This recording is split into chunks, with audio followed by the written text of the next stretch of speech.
Les cuento que a mí me pasa algo cada vez que vengo a este lugar. Yo sigo sintiendo el dolor de los que sufrieron. Entonces quiero empezar pidiéndoles un aplauso para los que fueron torturados, vejados y que hoy figuran como desaparecidos.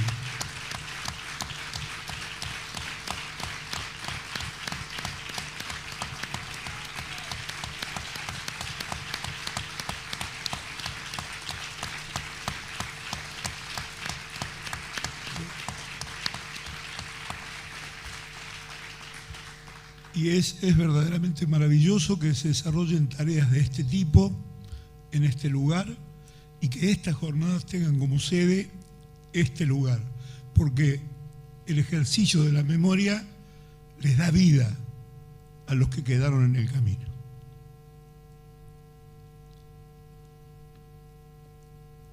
Después tengo que confesarles algo.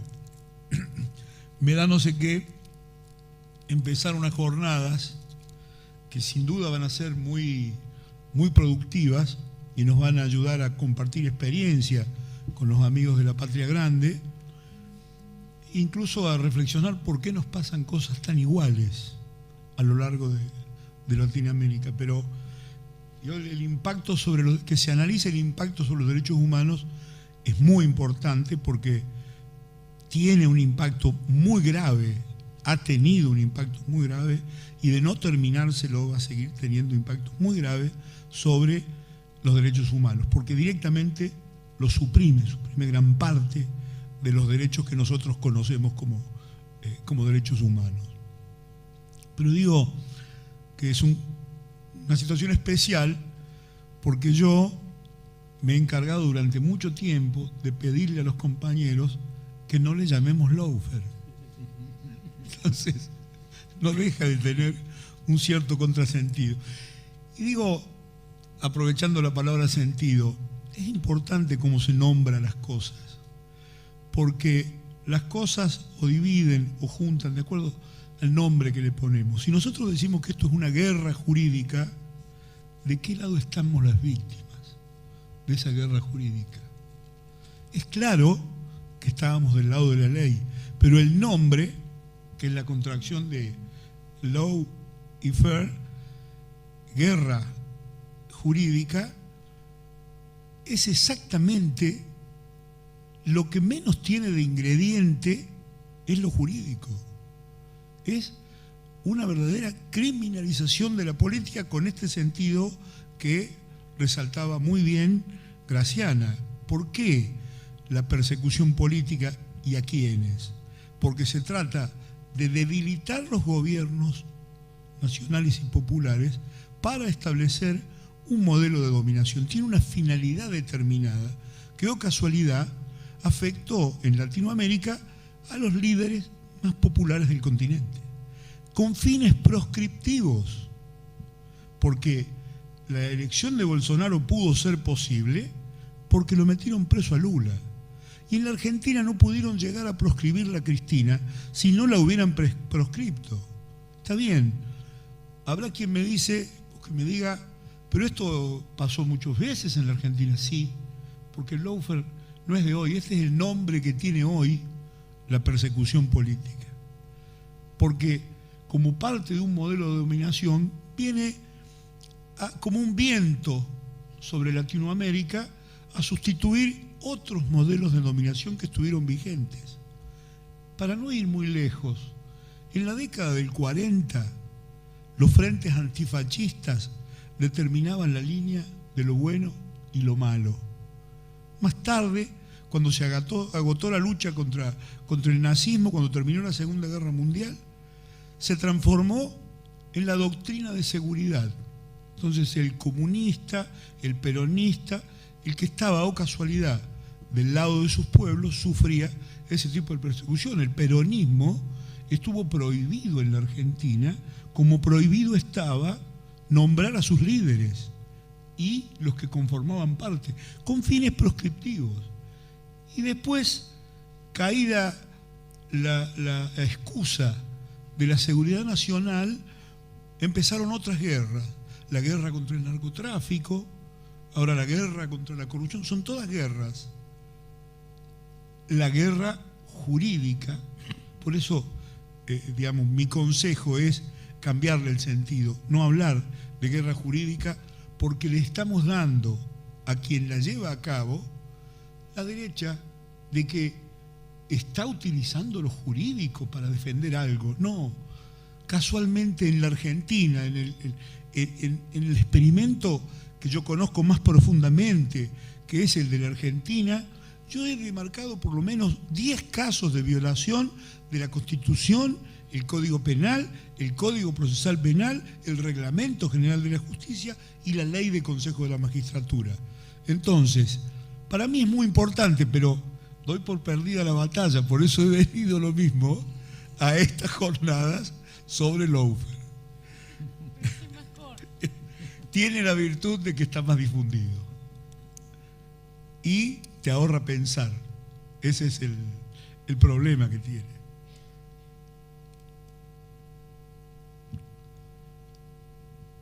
Dicho esto, les cuento que se me desorganizó muchísimo mi intervención, porque entre Horacio, la brillante intervención del ministro y lo clara que fue Graciana, me han dejado poco lugar para esto. Fundamentalmente yo quería destacar esto. Es un modelo de dominación, no ocurre porque sí. Yo creo que el objetivo final es el desprestigio de la dirigencia política, de modo que, separada la dirigencia política de su pueblo, ese pueblo esté más sujeto a la división, a la pérdida del norte y por ende a la menor defensa de su soberanía, de sus intereses. Es decir, es una manera de atomizar pueblos y regiones. Es como un modelo de división que se impone, porque caída la política, ¿qué le queda a los humildes como posibilidad de defensa? ¿Qué le queda a los que menos tienen como posibilidad de combate? ¿Qué les queda a los trabajadores como posibilidad de defensa de sus derechos? Los pueblos sin dirigencia política transitan caminos mucho más duros. Se abren caminos lo mismo, porque los pueblos son como el agua, y hay que verla a Xiomara ganando en Honduras después de la vejación de que fue objeto su marido y lo que sufrimos todos en Latinoamérica cuando se afectó la institucionalidad en aquel lugar. Y digo, los argentinos tenemos un gran mérito como resultado de lo que hemos sufrido. Argentina es hoy reconocida como un faro en materia de derechos humanos y ha sido distinguida con la presidencia en la ONU de las comisiones que están referidas a los derechos humanos. Y venimos de un gran dolor. ¿Por qué? Porque no hicimos lo mismo que lo que hicieron los que violaron los derechos humanos. Hicimos exactamente lo contrario. Tratamos de construir entre todos los poderes, entre todos los políticos, entre toda la sociedad, un modelo de castigo ejemplarizador, pero sujeto a la ley. Y ese mérito lo pone en riesgo la existencia de este lawfare. Hoy es muy común que los allegados al anterior presidente digan que hay detrás de lo suyo persecución política y que tanto que hablaban del lawfare, los K, esta manera de estigmatizarnos que encontraron, si ellos están haciendo lo mismo. No, creo que si estudiamos la genealogía, digamos, la estructura y el modo en que se llevó adelante el lawfare, le faltan dos cosas que son fundamentales. Primero, él no tiene una persecución mediática detrás, tiene una protección mediática. Segundo, no tiene un gobierno mandando a los jueces a hacer eso. Y eso también es importante. Sin esos dos elementos no hubiera habido lawfare en Argentina, porque la gran ventaja del lawfare para la persecución es que al tiempo que te acusan, te estigmatizan y al mismo tiempo te eliminan como argumentador en una sociedad. Este es el objetivo que tiene para los dirigentes, y es cierto, el objetivo final es la dominación y miserabilización de ese pueblo para esquilmarlo de una manera más fácil y sin resistencia. Sin embargo, los pueblos terminan resistiendo, como vemos en Chile, que después de muchísimos años están protagonizando un camino que ojalá los lleve a encontrar una dirigencia que esté a la altura de las circunstancias para poder construir una nación más igualitaria y más cercana a sus hermanas latinoamericanas, después de haber sido, por su élite, el mejor alumno de los modelos neoliberales. De modo que la fortaleza como herramienta para destrucción del enemigo que tiene el lawfare está en el uso del Poder Judicial. Porque entras a la causa por la política, pero solo te saca de la causa la aplicación del derecho, que para colmo hoy, desde los medios, se presenta como la consagración de una cierta impunidad, o como dicen, de una gran impunidad. De modo que fíjense la paradoja de la víctima. Sabe que está sufriendo lo que el derecho penal moderno le había prometido que no iba a sufrir, que ningún inocente sufra aunque se salve algún culpable. Hay personas que saben que son inocentes y van a caer en lo que Martín Fierro llamaba esa telaraña del Poder Judicial, siendo un bicho pequeño que no va a poder escapar de ahí.